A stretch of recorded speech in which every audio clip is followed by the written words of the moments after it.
தேர்தல் அறிக்கையில் குறிப்பாக பார்த்தீங்கன்னா தேர்தல் அறிக்கையில் வந்து பல்வேறு தேர்தல் அறிக்கை இருந்தாலும் ஒரு குறிப்பிட்டபடி சொல்ல முடியும்னா மாணவர்களுக்கு வந்து புதுமை பெண் திட்டம் 1000 ரூபாய் கொடுத்துட்ருக்கோம். அந்த 1000 ரூபாயை வந்து மிக சிறந்த முறையில் வரவேற்கப்பட்டு அது மிகப்பெரிய உதவியாக இருக்குது மாணவிகளுக்கு.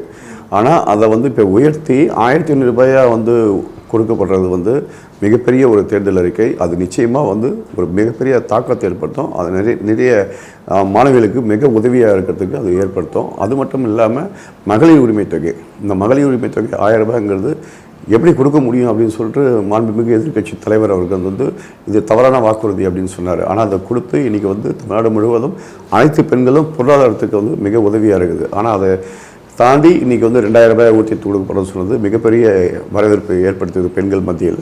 அது மட்டும் இல்லை, இல்லத்தரசிகளுக்கு அந்த 8000 கூப்பன் லைக் வாஷிங் மிஷின் இதெல்லாம் வந்து கிராமப்புற பகுதி மக்களுக்கு வந்து வாஷிங் மிஷின் எப்படி யூஸ் பண்ணணும்னு கூட தெரியாமல் ஒரு சூழல், ஒரு ஃப்ரிட்ஜு யூஸ் பண்ணுறது, இதெல்லாம் வந்து அவங்களோட கனவு திட்டம். அந்த திட்டத்தை வந்து இன்றைக்கி மாண்புமிகு முதலமைச்சர் கொடுத்துருக்கான்னு சொன்னால் அடுத்த 5 ஆண்டுகளில் வந்து அனைத்து கிராமப்புற பெண்களுக்கும் மிகப்பெரிய ஒரு மாற்றத்தை ஏற்படுத்தக்கூடிய ஒரு இல்லத்தரசி திட்டமாக தான் அந்த திட்டம் இருக்குது. அதுக்கு மிகப்பெரிய வரவேற்பு இருக்குது.